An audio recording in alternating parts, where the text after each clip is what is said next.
Hello everyone, welcome back to the channel. आज के इस वीडियो में हम बात करने वाले हैं स्टूडेंट्स के डिमांड पर। सर, आने वाले एक सारी बोर्ड एग्जाम होने, sir as per your point of view हमें प्रिपरेशन, ताकि हमारा जो आने वाली एग्जामिनेशन भी टैकल हो जाए और मार्क्स जो हम एक्सपेक्ट कर रहे हैं, आज के इस वीडियो में हम वही डिस्कस। सबसे पहले आप सभी को ये एक्सेप्ट करना पड़ेगा कि आप सबका शेड्यूल अलग हो सकता है, आप सबका पोटेंशियल अलग हो सकता है, आप सबका कैलिबर अलग हो सकता है, और आप सबका जो मार्क्स को कैपेबिलिटी है या आपकी जो रिटन कैपेसिटी है वो सबकी अलग। तो आपको इन सभी चीजों का ध्यान में रखते, जो चीजें मैं आपके साथ आज डिस्कस करूंगा वो चीजें आपके लिए बहुत ज्यादा, क्योंकि मैं जो स्ट्रैटेजी आपको देगा वो चीजें आपको कि आप अच्छे। अगर मैं बात करूं, सर, अगर लास्ट 1 मंथ मैं बात करूं आपको है, तो आपको क्या करना होगा, एक डे बनाइए, उस शेड्यूल के साथ आप उसका एक डेली टारगेट सेट कीजिए। एटलीस्ट मिनिमम कितने मार्क्स का टारगेट, यहाँ पर अब चैप्टर की मार्किंग नहीं, यहाँ पर अब चैप्टर के हिसाब से आप बात नहीं कर, यहाँ पर आप बात करोगे मार्क्स के हिसाब से, कितने मार्क्स के हिसाब से आप परफॉर्म करना चाहते हैं। जैसे एक एग्जांपल लेता हूँ, जैसे अगर मैं बात कर रहा हूँ एम की, और अगर आप उसी अच्छी तरीके से चाहते हो, एम को एक नेक्स्ट लेवल तक चाहते हो, सबसे पहले आपको आने वाले टाइम में ऑब्जेक्टिव्स प्लस प्लस 7 चैप्टर का एक डिस्टिंग्विश आपको देगा। Total 4 mark, 20 plus 6 plus 4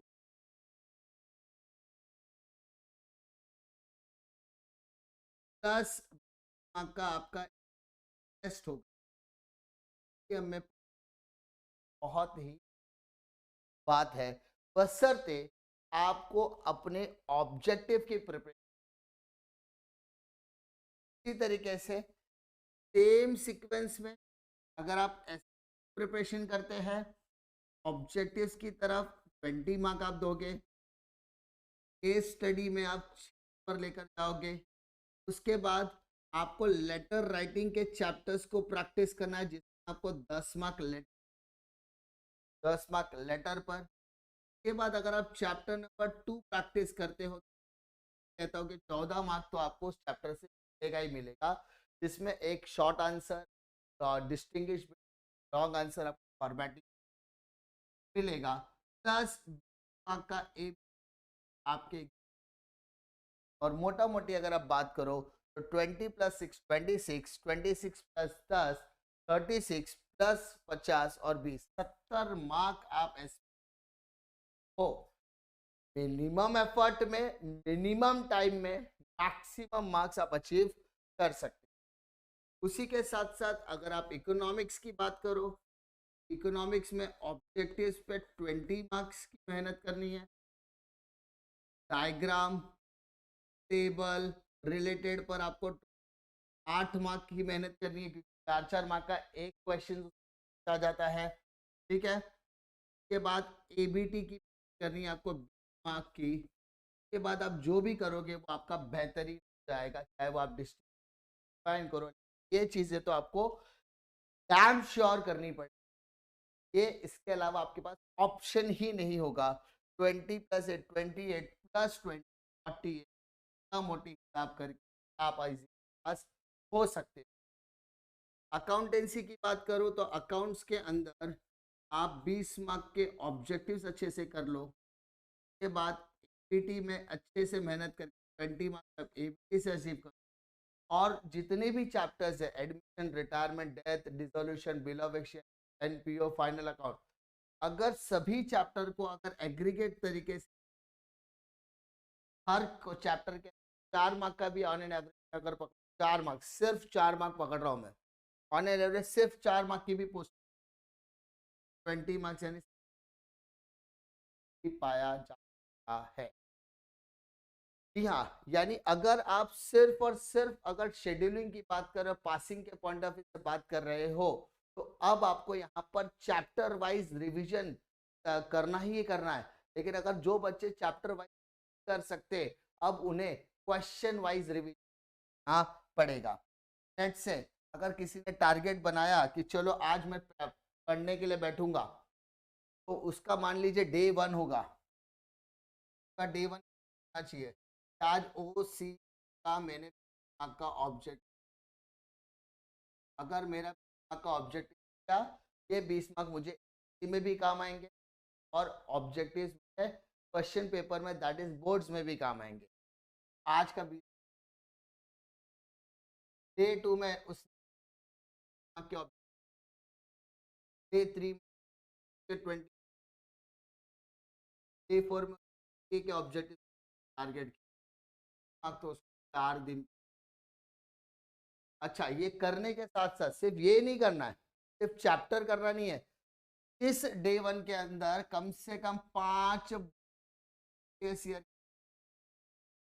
5 sample paper एक के ऑब्जेक्टिव्स को भी सॉल्व करना। अब सुबह से लेके शाम तक आपने जितनी मेहनत की है करना आपके लिए बहुत ज्यादा जरूरी है। तो व्हाट इज स्क्रूटिनी, सुबह से लेके शाम तक मैंने चैप्टर 8 के 8 चैप्टर के ऑब्जेक्टिव पढ़ लिया। अब मुझे पता करना है कि मेरा ऑब्जेक्टिव कितना प्रिपेयर हुआ है, तो 5 प्रीवियस ईयर के क्वेश्चन पेपर और 5 सैंपल पेपर्स ये मिनिमम है। यानी रात शाम को बैठ के 3 घंटे में अगर मैंने 10 क्वेश्चन पेपर्स के सिर्फ ऑब्जेक्टिव सॉल्व किए, तो समझ में आ जाएगा कि हर पेपर में ऑन एन एवरेज है। इस तरीके से यानी पहले आप करोगे प्रिपरेशन देन इवैल्यूएशन, पहले करोगे आप प्रिपरेशन बाद में करोगे इवैल्यूएशन, तो ही चीज आपको अच्छी तरीके है। ये 4 दिन आप इस तरीके से करो, आपको समझ में आ जाएगा कि आपका प्रिपरेशन के बाद डे 5 में मान लीजिए ओसी का आपने केस स्टडी ले लिया, डे 6 में आपने एसपी के केस स्टडी ले लिया, क्या economic and diagram related, accountancy आपने एक चैप्टर ले 5 प्रीवियस ईयर के सॉल्व कर दिए, एक चैप्टर के, एडमिशन के 5 सब, रिटायरमेंट के 5 सब।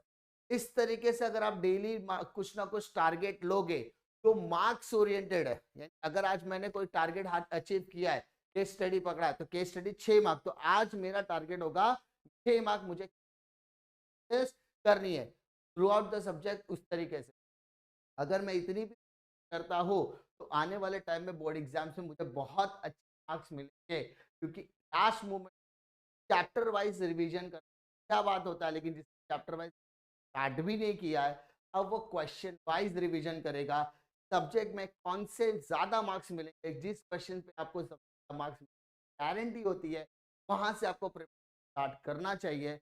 और अगर वैसे आप प्रिपरेशन आपको गारंटी देता हूँ, जैसा कि मैंने आपको प्रिडिक्शन दिया है उसी हिसाब से आपको मार्क्स मिलने हैं। और ये जो चीजें हैं वो डुएबल चीजें हैं। डुएबल मतलब ये चीजें आप कर सकते हो, 1 दिन 2 दिन 4 5 7 8 9 10 और यहाँ पे 5 दिन, 15 दिन के अंदर आपका जो टारगेट है स्टेबल हो जाए। पीटी लिया ही नहीं, क्योंकि अगर आप ऑब्जेक्टिव्स करो तो एपीटी की प्रिपरेशन तो हो ही रही है साथ में साथ, और अगर 4 दिन में आपने ऑब्जेक्टिव किया तो एपीटी की प्रिपरेशन हो गई। तो यानी ये जो चीजें हैं, जो चीजें मैं आपको बता रहा अचीवेबल है, वो चीजों को आप अचीव, सारी चीजें दुनिया की कोई भी ताकत आपको रोक नहीं पाएगी अगर आपने खुद को किसी के कहने से, किसी के बोलने से अगर आपको सिर्फ और सिर्फ रॉन्ग मोटिवेशन है। The most powerful motivation self motivation. अगर आपके अंदर सेल्फ मोटिवेशन मैं करूंगा, करना है, करूंगा करूंगा करूंगा, करूंगा नहीं, करना पड़ेगा, बिकॉज मुझे परसेंट करना है। अगर जिसका ये माइंड सेट होगा, जिसका ये एटीट्यूड होगा, वो एग्जाम निकालने है। उम्मीद करता हूँ आपको मेरी बातें सही लगेगी, सच्ची लगेगी। अगर आप मेरी बातों से सहमत हो तो वीडियो को लाइक करिए, जरूर शेयर तरीके के चैनल पे बने रहिए। चैनल पर ऑलरेडी है और भी इंटरेस्टिंग कंटेंट आपका है। मिलता हूं मैं आपको अगले वीडियो में और नए इंटरेस्टिंग कंटेंट के साथ। तब तक के लिए